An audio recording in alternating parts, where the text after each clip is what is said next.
안녕하세요. 오늘도 여러분의 성공적인 배팅을 위하여 열심히 분석하는 승부사리 철룡입니다.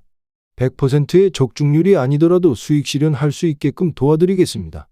조합픽은 스포츠 가족방에서 안내드리고 있습니다. 입장 방법은 영상 하단의 댓글에 기재해 두었습니다. 가입 권유 일절 없으며 모두가 배팅하는 데 필요한 자료를 무료로 배포해드리니 구독과 좋아요만 부탁드립니다. 감사합니다. 첫 번째 경기는 KB손해보험 대 한국전력입니다. 먼저 KB손해보험은 3연패의 늪에 빠졌습니다. KB손해보험은 지난 14일 오후 7시 홈 경기장인 의정부체육관에서 열린 대한항공과의 시즌 6차전 경기에서 세트스코어 0대3으로 셔사우패했습니다. 3경기 연속 패배를 기록 중인 KB손해보험은 5승 30패 승점 21점으로 압도적 최하위에 머물러 있습니다. 경기 내내 답답한 경기력이 이어졌고 세트스코어 0대2로 몰린 3세트 공격력이 되살아나며 17대12까지 앞서 나가기도 했지만 대한항공의 매서운 추격으로 17대17 동점이 됐습니다. 스코어 19대18에서 다시 한번 연속 득점을 허용한 KB손해보험은 벌어지는 점수차를 극복하지 못하며 그대로 무너져 내렸습니다. 비에나는 15득점을 기록하며 팀의 공격을 이끌었지만 공격 성공률이 42.86%로 다소 저조했습니다. 범실도 11개로 상당히 많았고 황경민은 12득점, 공격 성공률 56.25%를 올리며 준수한 기록을 달성했습니다. 다음 한국전력은 올 시즌 마지막 홈 경기에서 웃었습니다. 한국전력은 지난 13일 오후 7시 수원 실내체육관에서 열린 삼성화재와의 홈 경기에서 세트스코어 3대1로 승리하며 4연패에서 벗어났습니다. 마지막 홈 경기에서 승점 3점을 챙긴 한국전력은 17승 18패 승점 50점으로 5위에 위치해 있습니다. 오랜만에 보는 시원한 경기력이었습니다.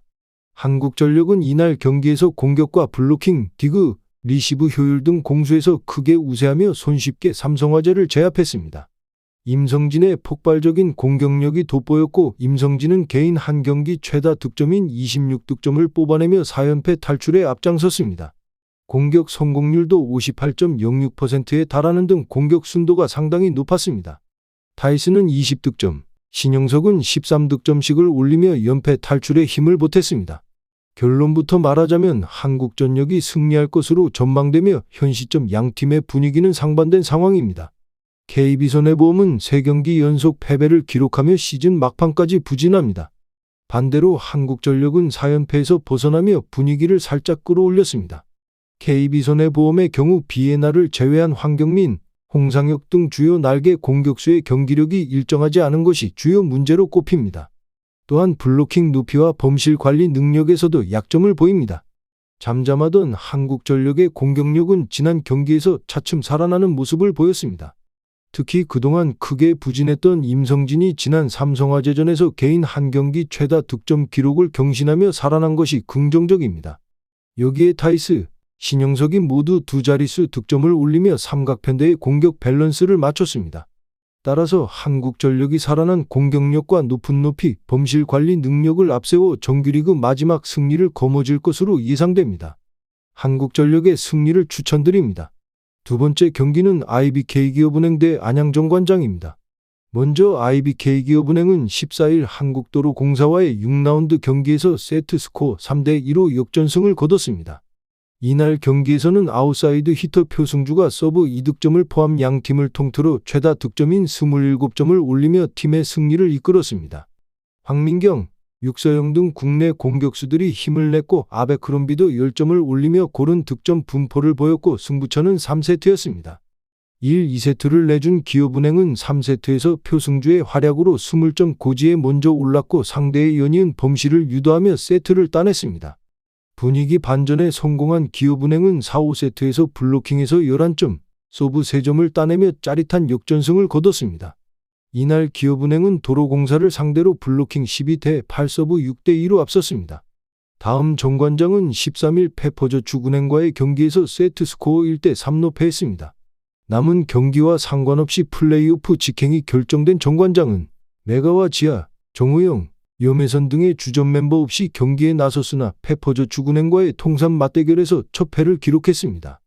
1, 2세트를 내준 정관장은 3세트에서 이선우와 김세인이 각각 8득점, 5득점을 기록하며 세트 점수를 따냈습니다. 하지만 4세트 들어 상대가 연속 4득점을 따내며 기세를 올렸고 번번이 공격이 상대의 블로킹에 가로막히며 결국 패배로 경기를 마무리했습니다. 아웃사이드 히터 이소영의 부상으로 플레이오프 출전이 불투명한 가운데 정관장은 이번 정규리그 마지막 경기에서 아웃사이드 히터 한 자리의 주인을 찾기 위해 총력을 다할 것으로 전망됩니다. 결론부터 말하자면 정관장의 승리를 예상됩니다.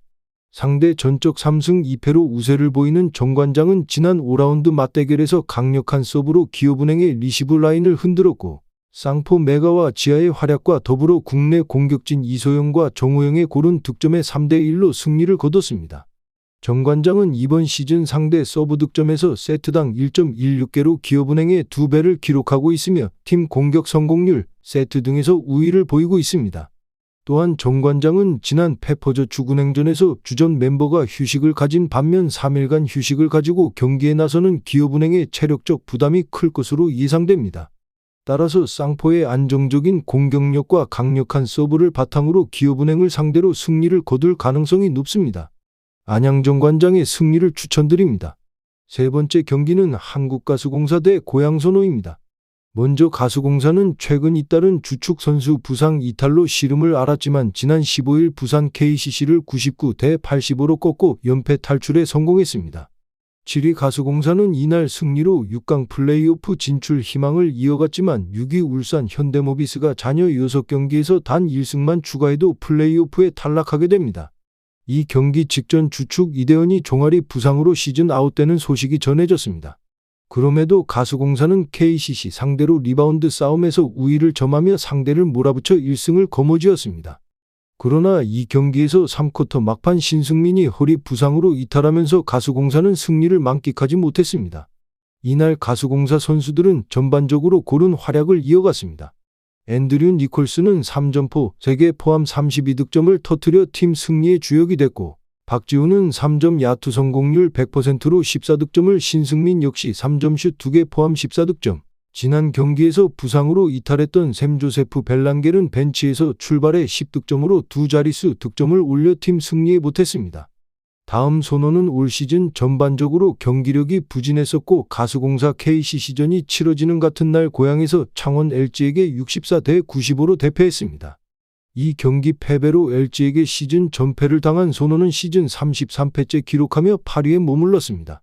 경기 초반 빠르게 득점을 올리며 리드를 가져갔던 선호는 2쿼터부터 발동된 상대 수비에 10득점에 그치며 전세를 내줬습니다. 이후 선호는 답답한 경기 운영을 이어가다가 3쿼터 중반 친한후 오노아쿠가 5반칙 퇴장까지 당하며 LG 추격에 힘을 쓰지 못해 결국 31점 차로 패했습니다. 선호는 이정현 없이는 경기 운영이 안 될 정도로 국내 선수들의 득점력이 전반적으로 저조합니다. 이 경기 기록에서 알 수 있듯이 이정현은 26득점 3어시스트 5스틸로 공수에서 분투했지만 전성현 외의 선수들이 한 자릿수 득점에 그치며 그의 활약이 빛을 발했습니다. 결론부터 말하자면 두 팀 모두 올 시즌 내내 하위권에서 머문 팀입니다. 가수공사는 전반기 창단 최다 연패를 기록할 정도로 부진했지만 후반기에 기세를 올리며 다음 시즌을 기대하게 만드는 반면 선호는 이정현, 오노아쿠 외의 선수들이 전반적으로 득점에 부진하며 올 시즌 치고 올라가지 못했습니다. 따라서 신승민이 부상으로 이 경기 출전 여부가 불투명하지만 선수단 득점력이 상대적으로 고른 가수공사가 홈에서 연승을 거둘 것으로 전망됩니다. 한국가수공사의 승리를 추천드립니다. 마지막 경기는 부산 KCC 대 수원 KT입니다. 먼저 KCC는 지난 2일 KT와의 홈 경기 승리 이후 5경기 연속으로 원정을 뛰었으며 대구 한국가수공사와의 마지막 원정에서 85대 99로 패했습니다. 원정 5경기 2승 3패 원정 연패에 빠진 5위 KCC는 4위 서울 SK와 4경기 차로 벌어지고 6위 울산 현대모비스와는 1경기 차로 좁혀졌습니다. 공수 어느 것 하나 상대를 압도하지 못했습니다. 2쿼터 초반까지 접전을 벌였던 KCC는 이후 리바운드에서 제압당하며 단 한 차례 리드를 가져오지 못했고 상대의 높은 수비 에너지 레벨의 실책만 무려 13개를 기록했습니다. 또한 외곽 수비 약점이 여실히 드러나며 3점슛 15개를 허용했습니다. 이날 KCC는 알리제 존슨이 2득점 5리바운드로 묶인 게 뼈 아픕니다. 앞선 가수공사와의 맞대결에서 존슨의 골밑 활약으로 승리를 거머쥐었던 KCC였지만 이날 라거나 이승현, 허웅, 정창영이 두 자릿수 득점을 올리고도 리바운드에서 제압당해 승리로 이끌지 못했습니다. 다음 KT는 최근 부진의 부진을 겪고 있었지만 최하위 서울 삼성에게 접전 끝에 89대 94로 승리하며 연패에서 벗어났습니다. KT는 이날 승리로 시즌 31승째 거두며 2위 창원 LG와 격차를 반 경기로 좁혔습니다. 3월 6경기에서 단 1승에 그친 KT는 꼴찌 삼성을 만나 분위기 반전을 꾀하는 데 성공했습니다. KT는 이 경기에서 3쿼터까지 야투 부진과 계속해서 골밑을 내주며 답답한 경기 운영으로 삼성에게 분위기를 내줬습니다. 그러나 4쿼터 승부처의 집중력을 끌어올린 KT는 27점 몰아치고 역전승을 거뒀습니다.